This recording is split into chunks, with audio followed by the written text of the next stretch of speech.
Welcome back again to Connecting Americas. And this time we have a very special guest with us, Fernando Cariello. Fernando is a businessman, 29 years experience in international companies, and within this, 23 years on high-tech companies and projects. Among them, 16 years already working and supporting several companies to install their business in America.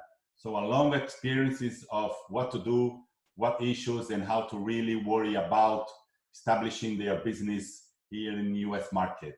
So Fernando, welcome, and please feel free to give your first advices.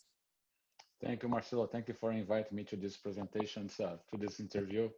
It was my pleasure. There's something that I used to say that I'm here in the United States since 1999, so it's a long time dealing in the US market. And I don't know how companies are going to succeed here, but I know all the mistakes I made.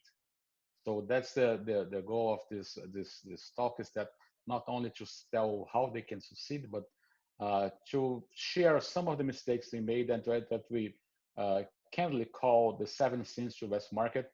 All the 7 sins, we made that before, and we've seen being repeated by lots of the companies that we are talking with. We've been, as you said, supporting companies to come to the United States. We start with our own operation. It was the year was 2001. We sold the project here, and then we start doing the development in Brazil. And that time it was a lot about software development and not about software products. And we saw, oh, interesting, that's a business. We can charge dollars and pay on that in the other currency would be a long way, gonna make more money. So we start establishing that. With that, we create a group of companies that are supported by the Brazilian government, and they still exist today. And then we start bringing the companies here and support their marketing efforts and see how the market changed a lot. From software development to software products. I've seen most of the companies that we talk here, American companies, they don't even check where the product's made, where the product. It's just they want to ask, will I receive what I'm paid for? Is this? Are you sure that this is my business? This resonates with what I'm doing? Is this a solution for a problem?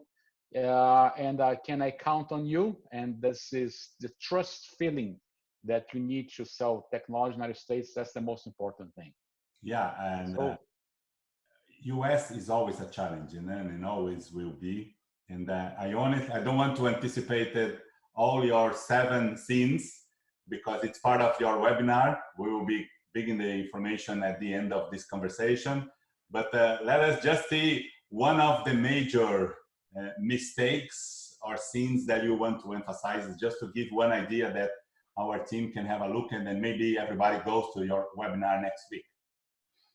Perfect. So we put 7 scenes that's on this webinar. That's going to we've been doing this presentation for quite a while, so it's not something that we prepare just for next week. So every now and then we repeat this, and we have an ebook and have a whole blog about the 7 scenes. But one of the 7 scenes that we always call our attention is the customer problem fit.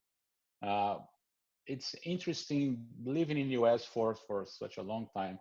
I know that everyone has a cousin, a friend, or someone that lives in the United States, and they come to visit, and they come to Disney World and do the Mickey Mouse research, and they find out, wow, this is such a big market, such interesting. There, everyone is here. I'm going to sell my product here, and without even thinking about it, they come here and say, okay, I saw there's lots of food trucks. There are food trucks everywhere. And I was in Italy, and they're selling on the carts in the street Stripe. I'm going to sell Stripe in the United States. This is maybe the hugest mistake of all. A food truck is a concept. Stripe in a cart in Italy is another concept. It's very hard for you to understand that it's not the same thing. to get the real market fit, to understand if the just walking around and saying there's food trucks in one country and there's a tripe on a cart in another country and you put them together, this is not going to work on without a thorough market research. You don't understand how the market behaves. Americans love food truck, but they don't like tripe. It's not going to work for them, right? So that's something that is is just unrelated one to another. It's this is the kind of bad marketing research. They don't there's a lack of understanding of how the market what the market wants is not the same thing in a food truck. It's not the same thing that's a stripe on a food truck, right? So that's this with this let's say this not understanding this problem of the customer makes you offer a product that they don't need, right? They don't consume. Yeah. So the first thing that is to understand the customer, the problem fit. You get to understand how what's your market, how your what's your ICP, the ideal client persona, how are the personas that they're buying, what's the journey, and what's the pain problem. You need to solve their direct pain and not create a pain for to solve. For you to create a pen and then sell your solution, you must invest millions of dollars to make this well aware. And most of the companies from overseas don't have this money. And even though with lots of money, failure is going to happen. I have in this over 20 years in the West market, I've seen companies from all over the world starting operation in US to sell something that the market was not ready to. It's easy to criticize the West market about they don't understand how good it is, they don't get, but to educate the West market will cost something like $4 million just to have your brand recognition, and not talking about distribution, hiring people, anything else, just some, let's say, branding effort. If Mm-hmm. you're not prepared for this, it's better to understand the market. And since this is, let's say, one example of the biggest sin, one of the biggest sins that we've seen in the market. Wonderful. You are the co-founder of Base Miami, one of the business companies that is supporting, and I'm sure during these years, as we mentioned, you have already supported and participated in many projects of companies installing here in US. Do you foresee with this crisis, with this really challenging period that we are facing now, some of the main markets and opportunities that you could really see that's the next opportunities that we will see in the next couple of months, or really a trend that now will be facing in America? I was here. I came here in 1999. So the 2000 bubble, I was here. The 2008 crisis, I was here. So the 2020 crisis, I'm still here. You're still Right? here. So I've seen the rebound of the U.S. economy faster than any other economy in the world. When people don't understand, you got to understand that. Let's talk about the macroeconomics. That's something that a subject I like very much. The US is responsible for 23, 24% of the global GDP. These are trillions of dollars in GDP in the US market. The second most, the richest country in the world is China, and is 12%. So China is half of the size of US, right? In US, we have 330 million people living here. In China, you have 1.4 billion people living. So there is something that this translates to a per capita GDP much higher in the US than any place else in the world. So the consumerism that is going to bounce back much faster here because people have more money in their pocket than they have in any place else in the world.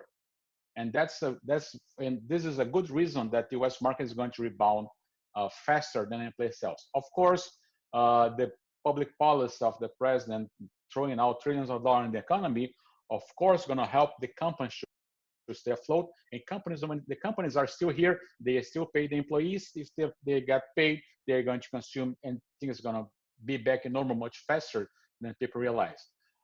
There's taxation issues, there are going to be debt, country debt, but this is other subject.